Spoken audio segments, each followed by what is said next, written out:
Let's talk a little more on the old playbook that Donald Trump is relying on to divide voters. At Donald Trump's Thursday rally in the Bronx, he falsely accused immigrants of taking jobs away from Black and Latino voters. Now, that is not true.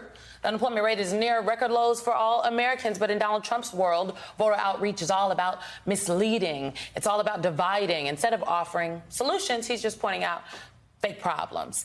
And as the Associated Press reports, quote, Trump's campaign believes he can chip away at Biden's support among Black and Hispanic voters, particularly younger men who may not follow politics closely but are frustrated by their economic situations and drawn to Trump's tough guy persona. Back with us is Leah Daughtry and Tara Setmeyer. I just want to know if you'd like to have a comment. Well, if I roll my eyes any harder, they'll get stuck at the top of my head. But first of all, I want to know, who are these Bronx people? Because it's not clear to me they're even from the Bronx. And so the picture is just tainted. I'm a New Yorker, and so I just view the whole thing with skepticism. But I think this is where the pivot has to happen with the Biden campaign, because people are running around with fake facts and, espousing all of this ridiculousness, which has no basis in truth. And that's where ads don't work, radio or TV. This is a ground game, voter to voter, person to person, neighborhood to neighborhood, where you can refute these things and talk as people who live next door to each other about what this is going to mean for our children, our neighborhoods, our people. That's the only way you combat this. People aren't listening to the fact that the unemployment is low, or that health care is available, or that contraception may be taken away. What they're concerned about is about gas prices, which are the lowest, or about food prices, which is on the lowering, which about recession, which there is no recession. So they need their neighbors, their friends, and they've got to have a ground game that addresses these things person to person, neighbor to neighbor, house to house, door to door.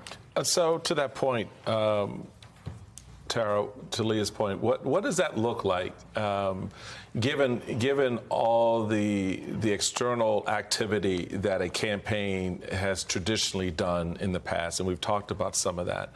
Is something different required now, if you know you're up against an asymmetrical player like Trump, so you don't know at any given issue or day of the week where he's going to come from? I mean, he can land with something stupid, like saying, African Americans are getting slaughtered. What's the counter narrative that, not just Democrats, but the rest of America needs to be? Everybody who's not racist, Tara. Right. Well, I think Simone kind of put it down, Lanford. There you go. So let's go with that. Because I'll put that in my coffee. Let's go with that. Yes. Well, herein lies the challenge. You are correct when you say we're dealing with an asymmetrical political warfare candidate here. And I think this is the challenge for Democrats, that they haven't fully recognized that you got to change some of the traditional ways in which you do things and be a little bit more aggressive in how you do them. And to Leah's point, you have to meet people where they are. So that means that the traditional way of political campaigning, whether it's ads and things like that, do those things, but you have to have another robust ground game where you are talking to people, meeting them where they are in all kinds of different ways. Because the way people communicate today, the way that people associate with each other today is a little bit different than it used to be. It's not the Rotary clubs anymore, but you find those ways and you find those surrogates who have credibility in the community, and you make sure that they're armed with the facts and the ability to speak to their folks, speak to them, have a conversation. You have to be present. And so I think that makes a huge difference. And the Trump administration, the Trump campaign, they are seeing that there's an opening here. So they're taking advantage of that. But the way in which they're doing it, I think, is so outrageous. I mean, Donald Trump, it's so insulting. To Leah, I'm from Jersey, so I get Leah's point, too. I was looking at that crowd going, these people are not from the Bronx. Like, okay, maybe some, but most of them are from somewhere else. But they make it's perception. Perception is the reality in politics. And it's like you have these people. Donald Trump is embracing what the tropes are about who Black people are or who Hispanics are listening to.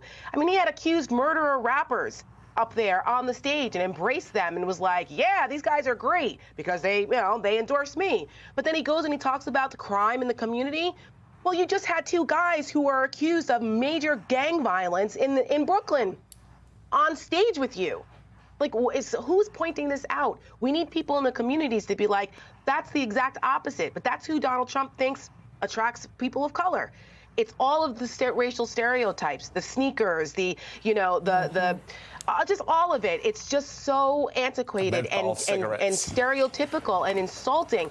But meanwhile, you have a president who has appointed the first black female Supreme Court justice, who has a diverse cabinet, who has a record-breaking investment in black businesses and in healthcare in the communities, and no one knows this. So get your surrogates out there on the ground in the community, explaining it to people and telling them this is what we will continue to do, not the guy who goes after people of color who are election workers who claim that all the election fraud happened to be in black cities. And this is the guy that thinks that that's going to be good for us. He's looking out for us. I don't think so. And one last thing I would say is, he didn't just go to the Bronx because he felt like going to the Bronx. He's in the Bronx because his court case is constraining his movements, and so he is in New York, and he went to the Bronx because it's close to the courthouse. So let's remember that this is not, I think I'll just go see the black and brown people this weekend. This is as far as he could go and still get to court on Tuesday. And he also thinks that being a criminal defendant is going to help him with the black community because, y'all are criminals. You get it, just like me. I'm a victim like you. Y'all crime a lot, so you understand what's going on. It's so ridiculous. But this is what he telling us what he believes, That's y'all. right. He's telling us, act accordingly. Listen to him.